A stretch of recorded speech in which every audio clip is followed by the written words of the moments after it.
be the enemy of the demon who in me, being the receiving enemy. What's stupidity? It'll be every bit of his the epitome of the spitter when I'm in the vicinity. You better know you're gonna be dead the minute you're an enemy. 100% of you is a fifth of a percent of me. I'm about to finish you, bitch. I'm available. You wanna battle? I'm available.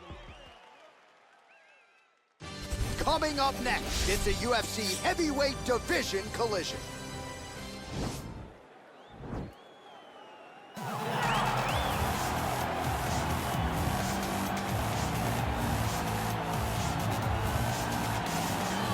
Well, this young man is a really accomplished submission specialist, and sometimes fighters get offended when you call them a specialist, but most people know what he's trying to do in there, and to this point, no one's really been able to stop him. John, he will try to pull guard. He pulls guard anymore in the UFC at this point, but he understands that for him to be successful, the fight has to be in the grappling, in the jiu-jitsu. If he's able to extend these jiu-jitsu exchanges, he is the guy that is generally going to win. He understands position. He understands going from point A to point B. He always is the one controlling the underhook. Always has the frame. Just a knowledge of jiu-jitsu that not many people can match. And you can be sure as he makes this walk tonight, he's thinking about just how quickly he can get this fight to the ground and utilize those aforementioned high-level submission skills. Well, this guy has truly made the takedown a thing of beauty in mixed martial arts. With respect to yourself and George St. Pierre and the truly great takedown artists, this guy's closing the gap and entering that company in the eyes of many. Oh, absolutely, because he's done such a great job of timing takedowns. I haven't seen anyone so good at slipping a jab into a takedown since George St. Pierre. Right. He does a phenomenal job of getting from step 1 to step 2 before his opponent even realizes now he's in on my leg. And if they do get their hips back, immediately he's up into a foot sweep or a headlock or an inside trip. It's just so many different ways for him to get you to the floor that he will throw every single one at you every single time. And a lot of fighters talk about that wrestling maintenance and how hard it is, right, over the course of a career to continue to drill those things. He talks a lot about that, and that's why he's continued to realize success here in the UFC. Ladies and gentlemen, this is the main event of the evening. And when the action begins, our referee in charge of the Octagon, Dan Murgliata. And now, this is the moment UFC fans around the world have been waiting for. Live from the sold-out Toyota Center in Houston, Texas. It's time! 5 rounds in the UFC heavyweight division.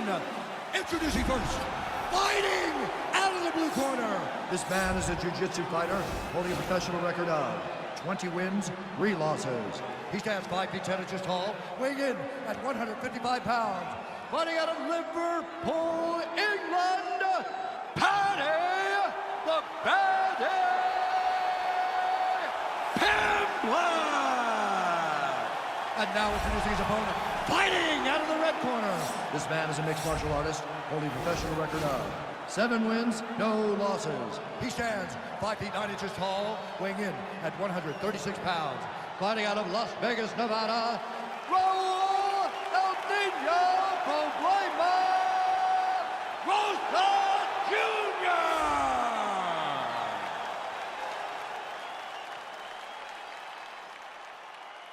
All right, commit to the rules in the locker room. I want you to obey my commands at all times, protect yourself at all times. I want a nice, clean, safe fight. Touch gloves, back your corners, come out fighting.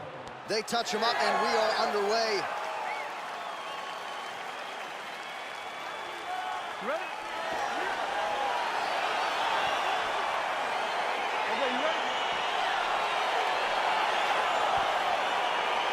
All right, so here we go.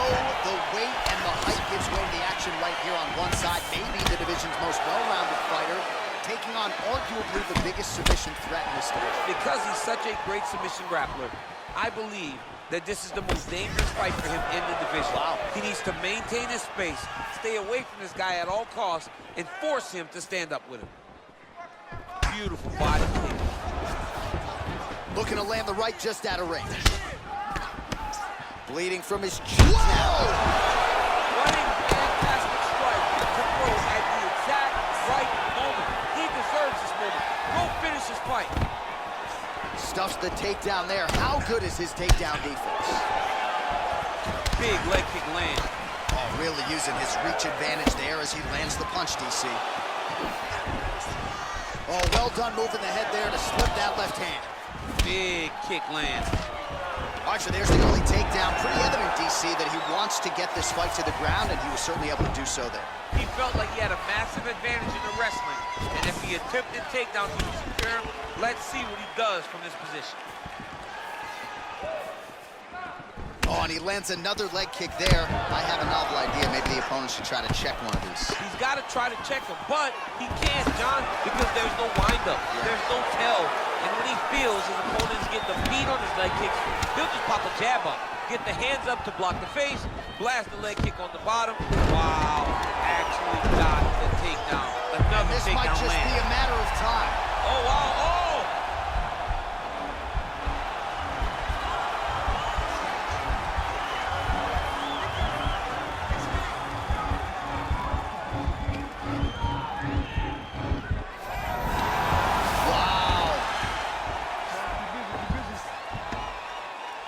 Strong bottom work here, staying busy. Under 3 minutes now to go in the round. Posturing up now. And now the damage is about to start. All right, he's got side control here, DC. You know, he's got a lot of different submissions in his arsenal once this fight gets to the ground. Lands with the ground and pound. All right, working inside the closed guard now.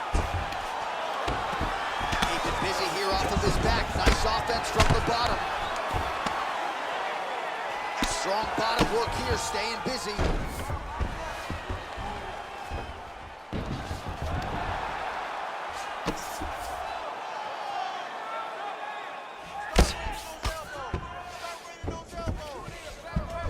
Well, there are a few things more fun to watch in mixed martial arts than these type of transitions and scrambles on the ground. High-level grappling can really be entertaining. Oh, he's got the ground and pound going now. Under 2 minutes now to go in round one. Well, you gotta be working off of your back. He's certainly doing so here. Nice punch. Oh, the ground and pound strikes continue to rain down. The opponent better move out of harm's way or the referee's gonna stop his fight. He better start to move, and when his opponent starts to posture, he needs to put his feet on the hip, push him away to try to escape this very, very dangerous position. 90 seconds now to go in the round. Man, how fun is this to watch as he continues to dole out damage with the ground and pound? Take it back to the days of guys like Mark Coleman, just beating people up in the ground and pound. This guy is a throwback fighter. He's very fun to watch. Yeah, the Godfather would be proud. All right, he's trying to control posture here. Now trying to hip escape. He's just trying to move out of this position off the bottom. Under a minute to go in the round. A lot of top pressure being applied here as he works out of side control. All right, so you got to be careful playing on the ground with this guy. You don't want to mess around for too long. Oh, nice combination of strikes here from the top, standing over his opponent, not unlike Muhammad Ali over Sonny Liston back in the day. Oh, that is a good reference. If you're standing and your opponent's on the ground, you're doing really good work. Oh, nice work from the bottom. Tags him with the punch.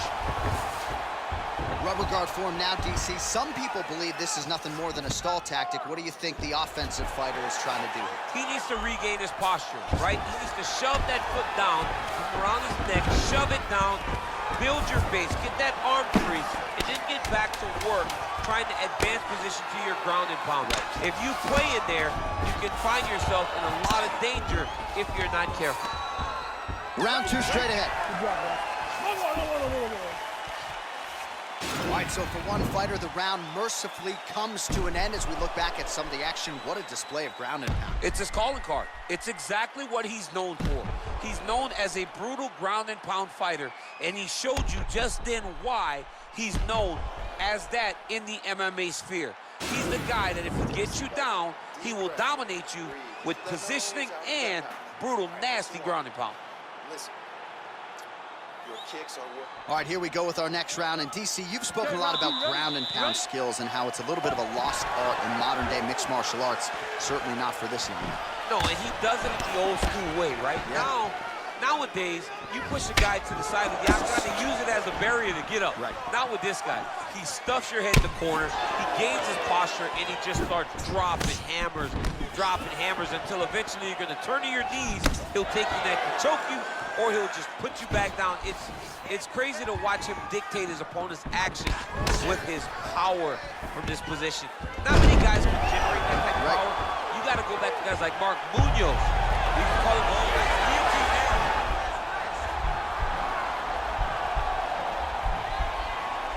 And this might just be a matter of time.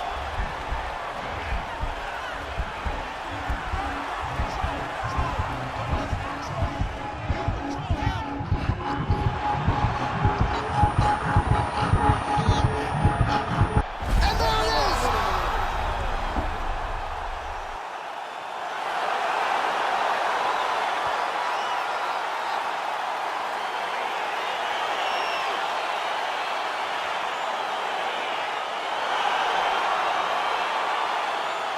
It's a wild round and a wild sequence there on the ground, DC. Talk us through the highlight. He's such a phenomenal grappler. I don't understand how people don't know that this guy wants to submit you. He is the best grappler, best submission specialist we've seen in a long time.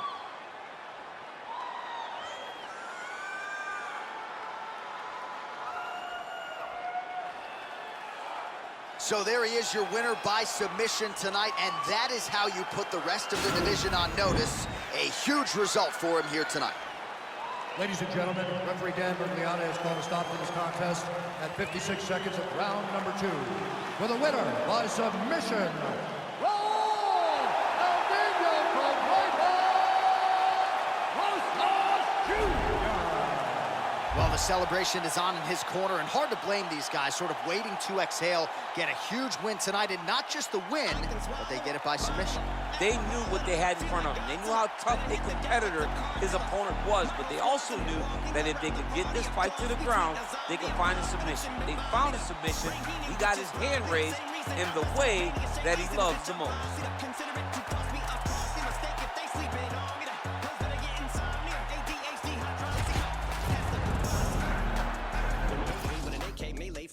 Like a play date, better vacate, retreat like a vacate,